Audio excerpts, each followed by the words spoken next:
سامعین کرام، آج کے اس خطبہ جمعہ کے اندر آپ حضرات کے سامنے جس موضوع پر کچھ دیر لبکشائی کرنے کا ارادہ ہے وہ ہے مسئلہ علم غیب۔ سامعین کرام، غیب اس پوشیدہ حقیقت کو کہا جاتا ہے جس کو نہ تو حواس خمسہ کے ذریعہ سے اور نہ ہی عقل کے ذریعہ سے معلوم کیا جا سکے۔ غیب پر ایمان لانا یہ مسلمان ہونے کی شرطوں میں سے ایک شرط ہے۔ اب سوال یہ ہے کہ آخر عالم الغیب کون ہے؟ کیا فرشتوں میں سے کسی فرشتے کے پاس غیب کا علم ہے؟ کیا انبیاء میں سے کسی نبی کے پاس علم غیب تھا؟ کیا مخلوقات میں کسی کے پاس علم غیب ہے؟ میرے بھائیو اور دوستو، ان تمام سوالوں کا صرف اور صرف ایک جواب ہے، وہ یہ کہ غیب کا علم صرف اور صرف اللہ رب العالمین کے پاس ہے۔ عالم الغیب صرف اور صرف اللہ رب العالمین ہے۔ اللہ رب العالمین کے بعد، اللہ رب العالمین کے سوا کوئی بھی ہستی، کوئی بھی مخلوق عالم الغیب نہیں ہے۔ عالم الغیب ہونا یہ اللہ رب العالمین کی ذاتی صفات میں سے ہے۔ یہاں تک کہ رسول اکرم صلی اللہ علیہ وسلم کے پاس بھی علم غیب نہیں تھا۔ رسول اکرم صلی اللہ علیہ وسلم بھی عالم الغیب نہیں تھے۔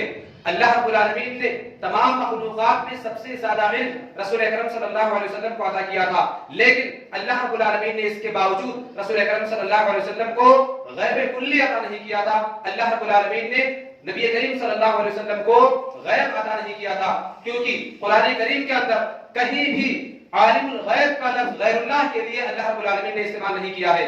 رسول اکرم صلی اللہ علیہ وسلم کے لیے اللہ رب العالمین نے اظہار الغیب، اطلاع الغیب، انباء الغیب جیسے الفاظ کو استعمال کیا ہے، لیکن عالم الغیب اللہ رب العالمین نے صرف اور صرف اپنے لیے استعمال کیا ہے۔ کسی غیر اللہ کے لیے اللہ رب العالمین نے عالم الغیب کا لفظ استعمال نہیں کیا ہے۔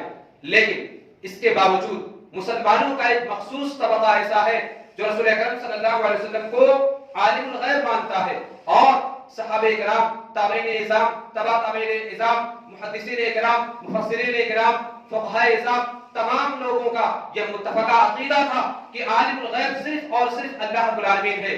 لیکن مسلمانوں کا ایک مخصوص طبقہ ایسا ہے جو اس بات پر مصر ہے کہ اللہ رب العالمین کے علاوہ رسول اللہ صلی اللہ علیہ وسلم کے پاس بھی غیب کا علم ہے، رسول اللہ صلی اللہ علیہ وسلم کے پاس بھی غیب کا علم تھا۔ میرے بھائیو اور دوستو، ان کا کہنا ہے کہ زمین میں اگر کوئی برفانی علاقہ ہے اور اس علاقے کے اندر اگر کوئی برف کا ٹکڑا ہے تو اس کا علم بھی رسول اللہ صلی اللہ علیہ وسلم کے پاس موجود تھا۔ اسی طرح سے افریقہ کے گھنے جنگلات کے کسی کونے میں اگر کوئی معمولی سا کیڑا ہے تو رسول اللہ صلی اللہ علیہ وسلم نعوذ باللہ اس کو بھی جانتے تھے۔ ان کا یہ کہنا ہے آسمان کی اونچائی پر اللہ رب العالمین کی اگر کوئی مخلوق ہے، چاہے وہ چھوٹی مخلوق ہو یا بڑی مخلوق ہو، اس کا بھی علم رسول اللہ صلی اللہ علیہ وسلم کے پاس موجود ہے۔ اسی طرح سے زمین کے گہرائی میں اگر کوئی چھوٹی سے چھوٹی مخلوق موجود تھی تو رسول اللہ صلی اللہ علیہ وسلم اس کو بھی جانتے تھے۔ اسی طرح سے آسمان اور زمین کے درمیان جو خلا ہے، اس خلے میں اگر کوئی باریک سا ذرہ ہے تو رسول اللہ صلی اللہ علیہ وسلم نعوذ باللہ اس کو بھی جانتے تھے۔ میرے بھائی اور دوستو، یہ مسلمانوں کے ایک مخصوص طبقے کا متفقہ عقیدہ ہے، جبکہ ہونا یہ چاہیے کہ عالم الغیب صرف اور صرف اللہ رب العالمین ہے۔ ان تمام چیزوں کا علم رکھنے والا صرف اور صرف اللہ رب العالمین ہے۔ صحیح بخاری کی روایت کتاب التوحید کی حضرت عائشہ رضی اللہ تعالیٰ عنہ حدیث کی راویہ ہے، وہ کہتی ہے من حدثک ان محمد رأى ربه فقد كذب ومن حدثك انه يعلم الغیب فقد كذب، کہ سنو اگر تمہیں کوئی اس بات کی خبر ہے کہ رسول اللہ صلی اللہ علیہ وسلم نے اللہ رب العالمین کو اپنی آنکھوں سے دیکھا ہے فقد كذب، تو جان لو کہ وہ آدمی جھوٹ بولتا ہے۔ اسی طرح سے حضرت عائشہ رضی اللہ تعالیٰ عنہ نے فرمایا ومن حدثك انه يعلم الغیب فقد كذب، اگر کوئی تمہیں اس بات کی خبر دے کہ رسول اللہ صلی اللہ علیہ وسلم عالم الغیب تھے، رسول اللہ صلی اللہ علیہ وسلم کے پاس غیب کی کنجیاں موجود تھی، فقد كذب، تو جان لو کہ وہ آدمی بھی بہت بڑا جھوٹا ہے۔ میرے بھائیو اور دوستو، کچھ مسلمان ایسے ہیں جو رسول اللہ صلی اللہ علیہ وسلم کی شان اور عظمت میں اس قدر اضافہ کرنے کی کوشش کرتے ہیں، اس قدر غلو کرنے کی کوشش کرتے ہیں کہ وہ آپ صلی اللہ علیہ وسلم کو لا کر کے مقام خدا پر کھڑا کر دیتے ہیں۔ اور کچھ لوگ ایسے ہیں جو رسول اللہ صلی اللہ علیہ وسلم کی چاہت اور محبت میں اس قدر غلو کر جاتے ہیں کہ وہ اللہ رب العالمین کی صفات میں رسول اللہ صلی اللہ علیہ وسلم کو لا کر کے شریک کر دیتے ہیں۔ عالم الغیب صرف اور صرف اللہ رب العالمین ہے۔ اللہ رب العالمین پالنہار ہے، مختار کل ہے، لیکن بعض لوگ مختار کل، عالم الغیب، حاضر و ناظر کا عقیدہ رسول اللہ صلی اللہ علیہ وسلم کے تعلق سے بھی رکھتے ہیں۔ میرے بھائی اور دوستو، اس طرح کے جتنے بھی عقائد ہیں یہ تمام کے تمام عقائد باطل ہیں۔ اس طرح کے جتنے بھی عقیدے ہیں اس تمام کے تمام عقیدے باطل اور جھوٹے عقیدے ہیں۔ آپ کو جان کر کے حیرانی ہوگی، آپ کو سن کر کے حیرانی ہوگی کہ لوگ رسول اللہ صلی اللہ علیہ وسلم کو عالم الغیب ثابت کرنے کے لیے اس قدر کوششیں کرتے ہیں، اس قدر کاوشیں کرتے ہیں۔ صرف لوگوں نے زبانی طور سے نہیں کہا بلکہ رسول اللہ صلی اللہ علیہ وسلم کو عالم الغیب ثابت کرنے کے لیے موٹی موٹی کتابیں لکھی، ضخیم سے ضخیم کتابیں لکھی، اور کتابوں کے اندر قرآن اور حدیث کے نصوص کو توڑ مروڑ کر کے ان نصوص کی تعویل کر کے اس بات کو ثابت کرتے ہیں کہ رسول اللہ صلی اللہ علیہ وسلم عالم الغیب تھے۔ ایک کتاب جس کے مؤلف کا میں نام یہاں میں میرے رسول پر کھڑے ہو کر کے نہیں لے سکتا، اس کتاب کا نام ہے الدولة المکیہ بالمادة الغیبیہ۔ الدولة المکیہ بالمادة الغیبیہ، یہ عربی زبان میں کتاب ہے، تقریباً 528 صفحات پر مشتمل یہ ایک موٹی کتاب ہے۔ اس کتاب کے اندر قرآن و حدیث کے نصوص کی تعویل کر کے اس بات کو ثابت کرنے کی کوشش کی گئی کہ رسول اللہ صلی اللہ علیہ وسلم عالم الغیب تھے، رسول اللہ صلی اللہ علیہ وسلم کے پاس غیب کا علم تھا۔ میرے بھائیو اور دوستو، اس کتاب کے اندر جن جن نصوص کو اٹھایا گیا، جن جن نصوص کو ڈالا گیا، وہ نصوص اس بات پر دال ہے کہ رسول اللہ صلی اللہ علیہ وسلم کو جو بھی چیزیں عطا کی گئی تھی، جو بھی چیزیں دی گئی تھی، وہ بطور معجزہ تھی۔ رسول اللہ صلی اللہ علیہ وسلم کی ذات سے جو چیزیں بطور معجزہ ثابت ہوئی، ان چیزوں کو دلیل بنا کر کے عام مسلمانوں کے سامنے اس بات کو باور کرانے کی کوشش کی گئی کہ رسول اللہ صلی اللہ علیہ وسلم نعوذ باللہ عالم الغیب تھے۔ میرے بھائی اور دوستو، اللہ رب العالمین نے سورہ نمل کے اندر فرمایا قل لا يعلم من في السماوات والارض الغیب الا اللہ۔ اے میرے نبی، تم لوگوں سے جا کر کے کہہ دو کہ نہ تو غیب کا علم زمینی مخلوق کے پاس ہے اور نہ ہی آسمانی مخلوق کے پاس ہے۔ غیب کا علم صرف اور صرف اللہ رب العالمین کے پاس ہے۔ آسمان و زمین میں جتنے بھی لوگ موجود ہیں ان میں کسی کے پاس غیب کا علم موجود نہیں ہے۔ میرے بھائی اور دوستو، اس میں دو طرح کی باتیں ہیں۔ نمبر ایک، اللہ رب العالمین نے قرآن کریم میں نبی کی زبانی اس بات کو کہلوایا قل، اے نبی تم کہو کہ آسمان و زمین میں کسی کے پاس غیب کا علم موجود نہیں ہے۔ اس کے باوجود لوگ رسول اللہ صلی اللہ علیہ وسلم کو عالم الغیب مانتے ہیں۔ اس کے باوجود لوگوں کا یہ عقیدہ ہے کہ رسول اللہ صلی اللہ علیہ وسلم کے پاس غیب کا علم تھا۔ میرے بھائیو اور دوستو، اب اس میں دو طرح کی باتیں آتی ہیں۔ یا تو اللہ رب العالمین نے نبی کی زبانی جو اس بات کو کہلوایا کہ اے نبی تم کہو کہ آسمان و زمین میں جتنے بھی لوگ ہیں کسی کے پاس غیب کا علم موجود نہیں ہے۔ میرے بھائیو اور دوستو، یا تو قرآن کریم میں اللہ رب العالمین نے جھوٹ بولا ہے کیونکہ نبی کے پاس غیب کا علم موجود تھا، اس کے باوجود اللہ رب العالمین نے نبی کی زبانی اس کی نفی کروائی ہے۔ اس کی وجہ سے قرآن کریم دائرے شکوک میں آ جاتا ہے، قرآن کریم پر شک ہونے لگتا ہے۔ میرے بھائی اور دوستو، اللہ رب العالمین نے نبی کی زبانی کہلوایا کہ نبی تو کا کہ میرے پاس غیب کا علم نہیں ہے۔ اسی طرح سے جو لوگ رسول اللہ صلی اللہ علیہ وسلم کو عالم الغیب مانتے ہیں، جن لوگوں کا یہ عقیدہ ہے کہ رسول اللہ صلی اللہ علیہ وسلم کے پاس غیب کا علم تھا، وہ لوگ رسول اللہ صلی اللہ علیہ وسلم کی توہین کرتے ہیں، وہ لوگ رسول اللہ صلی اللہ علیہ وسلم کے سلسلے میں گستاخی کرتے ہیں، وہ لوگ گستاخ رسول ہیں۔ بعض لوگ یہ سمجھتے ہیں کہ ہم نبی کے لیے اپنی طرف سے جو چیزیں ثابت کریں گے اس سے نبی کی عزت میں، نبی کی رفعت میں، نبی کی عظمت میں اضافہ ہوگا۔ میرے بھائی اور دوستو، نبی کی عزت میں، نبی کی رفعت میں اضافہ انہی چیزوں میں ہے جس کو اللہ رب العالمین نے اپنے نبی کے لیے ثابت کیا ہے، جس کو اللہ رب العالمین نے بذات خود اپنے نبی کے لیے ثابت نہیں کیا ہے۔ ان کو منمانی ثابت کرنا، ان کو اپنی طرف سے ثابت کرنا، اس سے رسول اللہ صلی اللہ علیہ وسلم کی عزت میں، رسول اللہ صلی اللہ علیہ وسلم کی عظمت میں ذرہ برابر اضافہ ہونے والا نہیں ہے، بلکہ اس سے رسول اللہ صلی اللہ علیہ وسلم کی توہین ہوتی ہے، اس سے رسول اللہ صلی اللہ علیہ وسلم کے سلسلے میں گستاخی ہوتی ہے۔ وہ کیسے؟ صحیح بخاری کتاب المغازی کی روایت ہے، ایک مرتبہ کچھ لوگ اللہ کے نبی صلی اللہ علیہ وسلم کے پاس آئے اور کہا اللہ کے نبی صلی اللہ علیہ وسلم ہمارے علاقے میں کچھ ایسے لوگوں کو بھیج دیجئے جو وہاں چل کر کے ہماری قوم کو دعوت و تبلیغ، قرآن و حدیث کی خالص تعلیم پہنچائے، لوگوں کو قرآن و حدیث کی تعلیم دے۔ رسول اللہ صلی اللہ علیہ وسلم نے ان کے کہنے پر اپنے صحابہ کرام میں سے 70 بہترین قاری، 70 بہترین حفاظ اکرام کو تیار کیا اور ان کو ان کے ساتھ بھیجا کہ جاؤ اور ان کے علاقے میں جا کر کے قرآن و حدیث کی تعلیمات کو عام کرو۔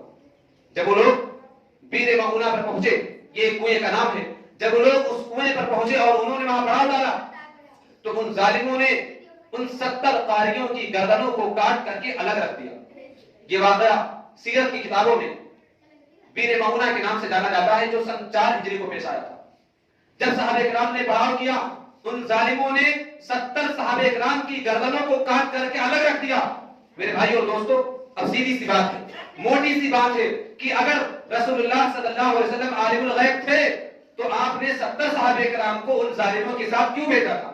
اگر آپ کو معلوم تھا کہ 70 صحابہ کرام قتل کر دیے جائیں گے تو آپ نے جان بوجھ کر کے صحابہ کرام کو کیوں مروایا؟ اس کی ذمہ داری رسول اللہ صلی اللہ علیہ وسلم پر آتی ہے۔ اور اگر آپ نے جان بوجھ کر کے ان صحابہ کرام کو شہید کروایا تھا تو اس قدر غم کرنے کی ضرورت نہیں تھی۔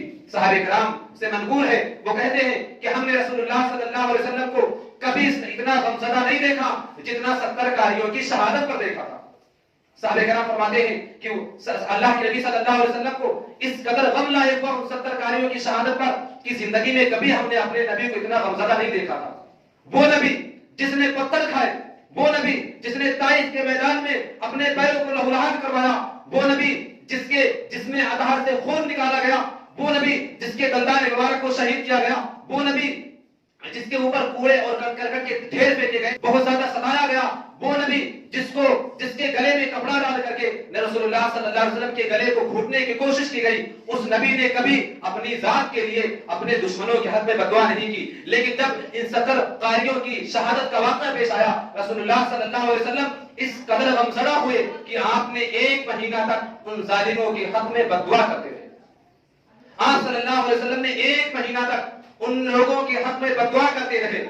میرے بھائی اور دوستو، اگر آپ صلی اللہ علیہ وسلم عالم الغیب تھے تو آخر آپ نے ان 70 صحابہ کرام کو ان ظالموں کے ساتھ کیوں بھیجا تھا؟ ایک سمپل سی بات ہے، ایک موٹی سی بات ہے، ایک نارمل آدمی بھی اس بات کو سمجھ سکتا ہے۔ اور اسی طرح سے اگر ہم رسول اللہ صلی اللہ علیہ وسلم کو عالم الغیب مان لیں تو رسول اللہ صلی اللہ علیہ وسلم کی جو کاوشیں ہیں، رسول اللہ صلی اللہ علیہ وسلم کی جو محنتیں ہیں، رسول اللہ صلی اللہ علیہ وسلم کی جو آزمائشیں ہیں، ان تمام آزمائشوں پر پانی پھر جاتا ہے۔ میں بطور نمونہ ایک مثال ذکر کر رہا ہوں۔ غزوہ بدر کا نام آپ نے سنا ہوگا، جو سن 2 ہجری کے اندر رونما ہوا۔ اللہ کے نبی صلی اللہ علیہ وسلم نے جب کافروں کی تعداد کو دیکھا کہ کافر پوری تیاری کے ساتھ آئے ہیں اور مسلمان 313 ہیں، رسول اللہ صلی اللہ علیہ وسلم سجدے میں گر گئے۔ آپ اپنے رب سے رو رو کر دعائیں کر رہے تھے کہ الہی، اگر آج یہ چھوٹی سی جماعت، اگر یہ تھوڑے سے لوگ ہلاک کر دیے گئے، قیامت تک اس زمین پر تیری عبادت نہیں ہونے والی ہے۔ رسول اللہ صلی اللہ علیہ وسلم رو رو کر دعائیں کر رہے تھے۔ میرے بھائی اور دوستو، اگر آپ صلی اللہ علیہ وسلم عالم الغیب تھے، اگر آپ کے پاس غیب کا علم تھا، اگر آپ کو معلوم تھا کہ فرشتوں کی مدد آنے والی ہے، اللہ تعالیٰ فرشتوں کے ذریعہ سے مدد کرے گا، تو پھر آخر اس طرح سے رو رو کر دعائیں کرنے کی کیا ضرورت تھی؟ گویا کہ رسول اللہ صلی اللہ علیہ وسلم ایکٹنگ کر رہے تھے، اداکاری کر رہے تھے، ایک نوٹنکی بنا کے رکھے تھے۔ میرے بھائی اور دوستو، عالم الغیب ماننے سے بہت ساری پریشانیاں، بہت ساری چیزیں لاحق ہوتی ہیں۔ اور اسی طرح سے اگر ہم عالم الغیب ہونے کا دائرہ تمام انبیاء کرام پر وسیع کر دیں تو تمام انبیاء کرام کی جو قربانیاں ہیں، تمام انبیاء کرام کی جو کاوشیں ہیں، تمام انبیاء کرام کی جو آزمائشیں ہیں، وہ محض اداکاری بن کر کے رہ جاتی ہیں۔ ابراہیم علیہ السلام کا اپنے بیٹے کو ذبح کرنے کے لیے تیار ہونا کوئی کمال نہیں تھا۔ کیوں؟ کیونکہ ان کو معلوم تھا کہ دمبا آنے والا ہے، میرا بیٹا ذبح نہیں ہوگا۔ ابراہیم علیہ السلام کا آگ میں کود جانا کوئی کمال نہیں تھا، کیونکہ ان کو معلوم تھا کہ آگ مجھ کو نہیں جلائے گی۔ اسی طرح سے حضرت نوح علیہ السلام نے اپنی قوم کو جو 950 برس تک دعوت دی، وہ گویا کی ایک کورس کر رہے تھے، وہ گویا کی ایک کورس تھا جسے وہ نبھا رہے تھے، کیونکہ ان کو معلوم تھا کہ ان کی قوم کبھی بھی ایمان نہیں لائے گی۔ اسی طرح سے زکریا علیہ السلام کا اللہ رب العالمین کی بارگاہ میں دعا کرنا کوئی کمال نہیں تھا۔ کیوں؟ کیونکہ زکریا علیہ السلام کو معلوم تھا کہ ان کو بیٹا ملنے والا ہے۔ اسی طرح مچھلی کے پیٹ میں دعا کرنا، مچھلی کے پیٹ میں رو رو کر اپنے رب سے دعائیں کرنا کوئی کمال نہیں تھا، کیونکہ یونس کو معلوم تھا کہ مچھلی ان کو نہیں کھائے گی۔ میرے بھائی اور دوستو، محض ایک علم غیب کا عقیدہ ثابت کر کے لوگ ان تمام انبیاء کرام کی کاوشوں پر، ان تمام انبیاء کرام کی محنتوں پر، ان تمام انبیاء کرام کی عظمتوں پر پانی پھیر دیتے ہیں۔ اللہ رب العالمین نے قرآن کریم کے اندر نبی کی زبانی کے نمانا سورہ اعراف کے اندر اللہ رب العالمین نے فرمایا قل لا املك لنفسي نفعا ولا ضرا الا ما شاء الله ولو كنت عالم الغيب لاستكثرت من الخير وما مسني السوء ان انا الا نذير وبشير لقوم يؤمنون۔ اے نبی، تم لوگوں سے کہہ دو کہ میں نفع اور نقصان کا مالک نہیں ہوں، میں نفع اور نقصان کا مالک نہیں ہوں۔ میرے بھائی اور دوستو، ہماری پریشانی یہ ہے کہ ہم یہ سمجھتے ہیں کہ غیر اللہ کے سامنے سجدہ کرنا، کسی غیر کے سامنے جھکنا ہی شرک ہے۔ میرے بھائی اور دوستو، کسی غیر کے سامنے جھکنا، غیر اللہ کے سامنے سجدہ کرنا صرف یہی شرک نہیں ہے، بلکہ اللہ رب العالمین کی جو صفات ہیں، اللہ رب العالمین کے جو اسماء ہے، اللہ رب العالمین کے جو صفات ہے، ان صفات میں کسی اور کو شریک کرنا بھی شرک ہے۔ عالم الغیب ہونا یہ اللہ رب العالمین کی ذاتی صفت ہے، اس صفت کے اندر کسی غیر کو شریک کرنا بھی یہ شرک ہے۔ اللہ رب العالمین نے سورہ اعراف کے اندر نبی کی زبانیں کہلوایا، اے نبی تم کہو کہ میں نفع اور نقصان کا مالک نہیں ہوں، اور آگے فرمایا وَلَوْ كُنْتُ عَالِمُ الْغَيْبِ لَأَسْتَكْثَرْتُ مِنَ الْخَيْرِ وَمَا مَسَّنِيَ السُّوءُ، کہ اگر میں عالم الغیب ہوتا، اگر میرے پاس غیب کا علم ہوتا تو میں بہت ساری خیر کی چیزوں کو جمع کر لیتا اور مجھے نقصان لاحق نہیں ہوتا۔ میرے بھائیو اور دوستو، حدیث کی کتابوں کا، تاریخ کی کتابوں کا، سیرت کی کتابوں کا مطالعہ کرنے سے پتہ چلتا ہے کہ رسول اللہ صلی اللہ علیہ وسلم کو بہت زیادہ نقصان اٹھانا پڑا، رسول اللہ صلی اللہ علیہ وسلم کو بہت زیادہ ستایا گیا، رسول اللہ صلی اللہ علیہ وسلم کو بہت زیادہ تکلیفیں دی گئی۔ غزوہ خیبر جو کہ سن 7 ہجری کے اندر رونما ہوا، جب رسول اللہ صلی اللہ علیہ وسلم نے خیبر کو فتح کر لیا تو زینب بنت حارث ایک یہودیہ عورت تھی، اس نے یہودیوں کے کہنے پر رسول اللہ صلی اللہ علیہ وسلم کے لیے بکری کا گوشت اس میں زہر ملا کر کے پیش کیا تھا۔ بکری کا گوشت جس میں زہر ملا ہوا تھا، اس یہودیہ عورت نے رسول اللہ صلی اللہ علیہ وسلم کے لیے بطور ہدیہ پیش کیا تھا۔ رسول اللہ صلی اللہ علیہ وسلم اس کو کھانے ہی والے تھے کہ اچانک سے وحی کے ذریعہ سے رسول اللہ صلی اللہ علیہ وسلم کو اس کی خبر ہو گئی۔ رسول اللہ صلی اللہ علیہ وسلم نے اس زہر آلود گوشت کے ٹکڑے کو پھینک دیا، لیکن آپ کے ساتھ میں ایک اور صحابی تھے، حضرت بشر بن برا بن معرور۔ حضرت بشر بن برا بن معرور یہ بکری کے گوشت کا کچھ ٹکڑا کھا چکے تھے جس میں زہر لگا ہوا تھا، اور وہ کھانے کے بعد فوراً انتقال کر گئے۔ رسول اللہ صلی اللہ علیہ وسلم وہاں موجود ہیں، رسول اللہ صلی اللہ علیہ وسلم کو زہر دیا گیا، آپ صلی اللہ علیہ وسلم کو علم نہیں ہوا۔ میرے بھائی اور دوستو، حضرت بشر بن برا بن معرور جو زہر آلود گوشت کا ٹکڑا کھا چکے تھے، اس کا ذمہ دار کون ہوگا؟ اگر ہم رسول اللہ صلی اللہ علیہ وسلم کو عالم الغیب مان لیں تو گویا کہ آپ صلی اللہ علیہ وسلم نے نعوذ باللہ جان بوجھ کر کے حضرت بشر بن برا بن معرور کو زہر کا گوشت کھلوا دیا۔ اس کی ذمہ داری رسول اللہ صلی اللہ علیہ وسلم پر عائد ہوتی ہے، رسول اللہ صلی اللہ علیہ وسلم پر اس کی پوری ذمہ داری جاتی ہے۔ اسی طرح سے غزوہ احد کا نام آپ نے سنا ہوگا، غزوہ احد جو سن 3 ہجری کے اندر رونما ہوا، اس کے اندر رسول اللہ صلی اللہ علیہ وسلم کے دندان مبارک کو شہید کر دیا گیا، رسول اللہ صلی اللہ علیہ وسلم کے سر اطہار کو زخمی کیا گیا، رسول اللہ صلی اللہ علیہ وسلم کے چہرے مبارک کو لہو لہان کیا گیا، رسول اللہ صلی اللہ علیہ وسلم کے صحابہ کرام کو اسی غزوے کے اندر 70 صحابہ کرام کو آن کی آگ میں موت کے گھاٹ اتار دیا گیا۔ مجھے بتلاؤ، اگر رسول اللہ صلی اللہ علیہ وسلم عالم الغیب تھے تو آخر آپ نے اپنا چہرہ کیوں زخمی کروایا؟ آخر آپ صلی اللہ علیہ وسلم نے 70 صحابہ کرام کو وہاں پر کیوں قتل کروا دیا؟ اگر آپ عالم الغیب تھے تو ان ساری چیزوں کا انتظام آپ کو پہلے کر لینا چاہیے تھا۔ اگر رسول اللہ صلی اللہ علیہ وسلم کے پاس غیب کا علم تھا تو رسول اللہ صلی اللہ علیہ وسلم نے اپنے دندان مبارک کو جو شہید کروایا، گویا کہ وہ ایک ایکٹنگ تھی، ایک اداکاری تھی، جان بوجھ کر کے آپ صلی اللہ علیہ وسلم نے اپنے دادوں کو شہید کروایا۔ اسی طرح سے صحیح بخاری کتاب الجنائز کی روایت ہے، عبداللہ بن عباس رضی اللہ تعالیٰ عنہ حدیث کے راوی ہیں، وہ کہتے ہیں کہ ایک آدمی تھا جو بیمار چل رہا تھا، رسول اللہ صلی اللہ علیہ وسلم اس کی عیادت کے لیے جایا کرتے تھے۔ وہ آدمی اتفاق سے رات ہی کو مر گیا اور صحابہ کرام نے اس آدمی کو رات ہی میں دفن کر دیا۔ جب صبح ہوئی تو رسول اللہ صلی اللہ علیہ وسلم کو جب پتا چلا، آپ نے پوچھا ما منعکم ان تعلمونی، تم لوگوں نے مجھے اس کی تجہیز و تدفین اور اس کی صلاۃ جنازہ کے تعلق سے خبر کیوں نہیں دی؟ ما منعکم ان تعلمونی، میرے بھائیو اور دوستو، حدیث کا یہ ٹکڑا بتا رہا ہے کہ رسول اللہ صلی اللہ علیہ وسلم کے پاس غیب کا علم نہیں تھا، ورنہ آپ صلی اللہ علیہ وسلم یہ جملہ کیوں کہتے کہ میرے صحابہ وہ آدمی جب مر گیا تھا تو آپ لوگوں نے مجھے اس کی خبر کیوں نہیں دی، میں بھی آتا اس کی صلاۃ جنازہ ادا کرنے کے لیے۔ اور صحیح مسلم ہی کی دوسری روایت کے اندر ہے کہ دلونی علی قبرہ، تم لوگ چلو اور مجھے اس آدمی کی قبر بتلاؤ کہ کہاں پر ہے۔ میرے بھائیو اور دوستو، ان حدیث کے ٹکڑوں سے، ان نصوص سے کیا پتہ چلتا ہے کہ رسول اللہ صلی اللہ علیہ وسلم عالم الغیب نہیں تھے، رسول اللہ صلی اللہ علیہ وسلم عالم الغیب، آپ صلی اللہ علیہ وسلم کے پاس غیب کا علم نہیں تھا۔ اور میں آپ کو بتلاؤں، صحیح مسلم کی روایت، صحیح مسلم کتاب اللباس والزینہ کی روایت ہے، حضرت عائشہ رضی اللہ تعالیٰ عنہ حدیث کی راویہ ہیں، وہ کہتی ہیں کہ ایک مرتبہ حضرت جبریل علیہ السلام نے رسول اللہ صلی اللہ علیہ وسلم سے ایک خاص وقت میں ملنے کا وعدہ کیا.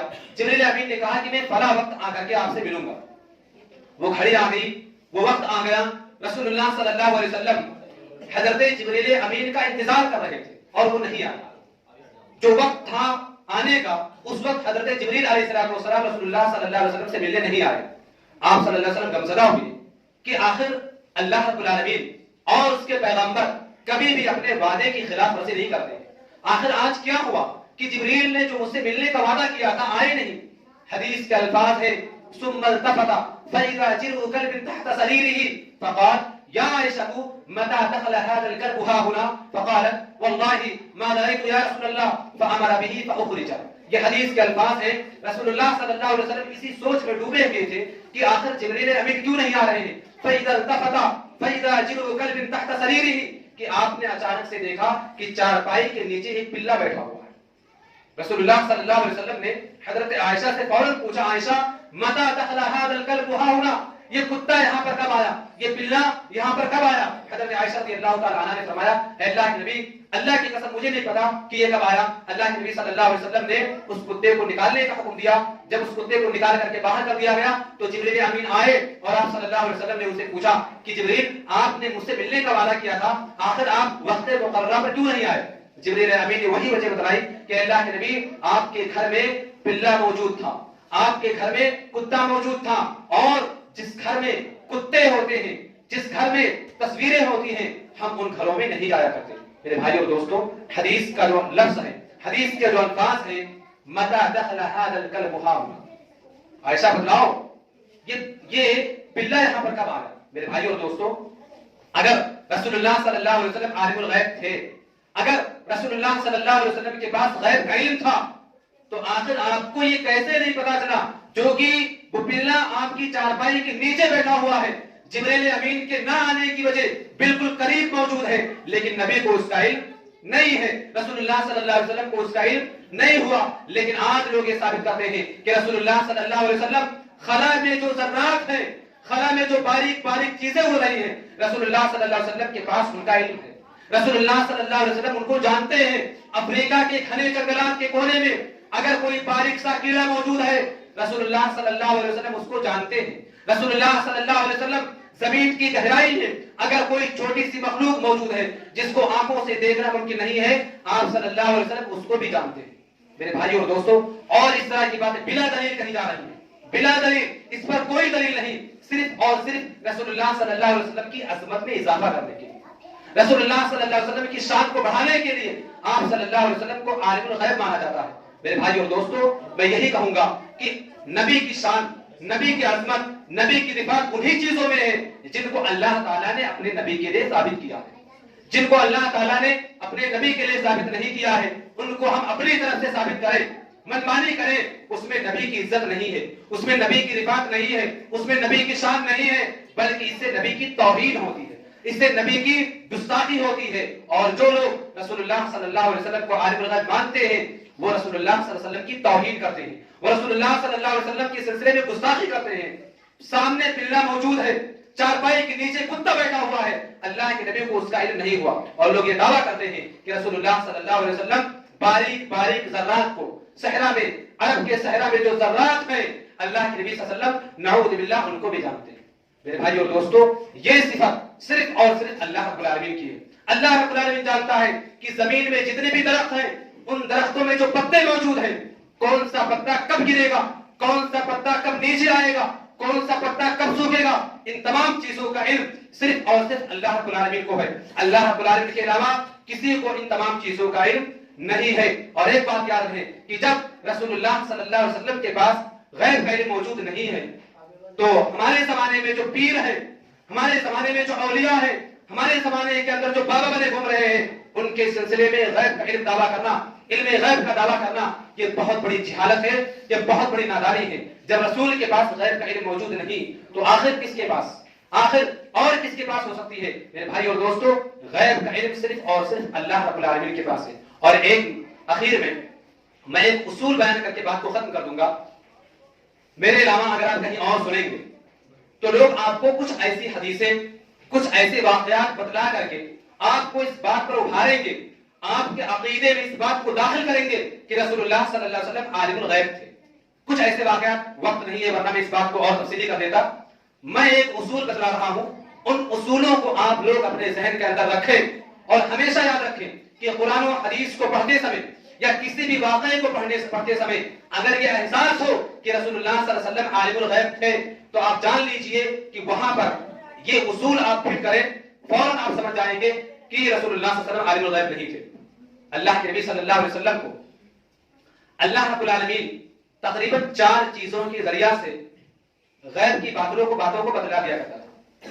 اللہ رب العالمین یا تو براہ راست نبی سے گفتگو کرتا ہے، یا تو کوئی فرشتہ آ کر کے نبی کو خبر دیتا ہے کہ یہ چیز اس طرح ہے یا یہ چیز یہ ہے۔ کوئی فرشتہ آ کر کے اللہ رب العالمین کی جانب سے اس چیز کی خبر دیتا ہے، تب آپ کو پتہ چلتا ہے۔ اور اسی طرح سے یا تو آپ صلی اللہ علیہ وسلم کے دل میں وہ بات ڈال دی جاتی ہے اللہ رب العالمین کی جانب سے، اللہ رب العالمین کی جانب سے آپ صلی اللہ علیہ وسلم کے دل میں وہ بات ڈال دی جاتی ہے۔ آپ صلی اللہ علیہ وسلم بذات خود کسی چیز کو نہیں جان پاتے تھے، بذات خود آپ صلی اللہ علیہ وسلم کے پاس غیب کا علم موجود نہیں تھا۔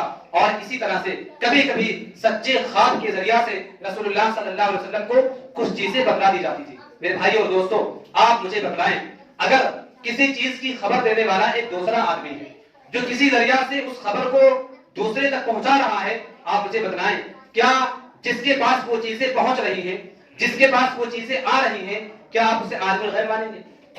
غیب کی چیزوں کو بتلانے والا اللہ رب العالمین ہے۔ اللہ تعالیٰ جبریل امین کے ذریعہ سے رسول اللہ صلی اللہ علیہ وسلم کو کچھ باتیں بتلا دیا کرتا تھا۔ اللہ رب العالمین کبھی کبھی نبی کے دل میں اس بات کو ڈال دیا کرتا تھا کہ یہ ایسے نہیں ایسے ہے، آپ لوگوں کو اس طرح سے بتلائیں۔ اور انہی چیزوں کو رسول اللہ صلی اللہ علیہ وسلم نے ہمارے اور آپ کے سامنے پیش کیا ہے۔ میرے بھائی اور دوستو، ہم سب کا یہ متفقہ عقیدہ ہونا چاہیے۔ میں نے شروع ہی میں کہا تھا کہ غیب پر ایمان لانا یہ مسلمان ہونے کی شرطوں میں سب سے پہلی شرط ہے۔ اور اسی طرح سے صرف اور صرف نمازی رہنا، روزے رکھنا، حج کرنا یہ نجات کے لیے کافی نہیں ہے، بلکہ سب سے اہم چیز عقیدہ ہے۔ اگر آدمی کا عقیدہ درست ہے، اگر آدمی کا عقیدہ صحیح سالم ہے تو وہ آدمی آخرت میں کامیاب ہوگا۔ لیکن اگر عقیدے کے اندر خرابی ہے، عقیدہ اگر صحیح نہیں ہے تو آپ لاکھ عبادتیں کر کے جائیں، لاکھ نیکیاں کر کے جائیں، وہ تمام کی تمام نیکیاں روئی کی طرح اڑا دی جائیں گی۔ میرے بھائی اور دوستو، ہمیں ہمیشہ اپنے عقیدے کو دیکھنا چاہیے، ہمیں ہمیشہ اپنے عقیدے کو دیکھنا چاہیے، پرکھنا چاہیے۔ جو چیزیں اللہ رب العالمین کے لیے ہیں ان چیزوں کو اللہ کے لیے رکھیں، اور جو چیزیں رسول اللہ کے لیے ہیں ان کو رسول اللہ کے لیے رکھیں۔ رسول اللہ صلی اللہ علیہ وسلم کی شان میں، رسول اللہ صلی اللہ علیہ وسلم کی شان میں محبت میں کوئی چیز ہم اپنی طرف سے نہ کریں، بلکہ قرآن و حدیث کے اندر جو چیزیں بیان کی گئی ہیں رسول اللہ صلی اللہ علیہ وسلم کے سلسلے میں، انہی چیزوں پر اکتفا کریں، انہی چیزوں کو ہم اپنے عقیدے کا حصہ بنائیں، اپنی طرف سے منبانی نبی کی محبت میں، نبی کی شان میں اضافہ نہ کریں۔ آخر میں اللہ رب العالمین سے دعا ہے کہ اللہ تعالیٰ ہم تمام مسلمان کو کہی گئی باتوں پر عمل کرنے کی توفیق عطا فرمائے، آمین۔ بارے نہا جب تک ہم دنیا کے اندر زندہ رہے توحید پر زندہ رہے، خاتمہ ہو توحید پر ہو، آمین۔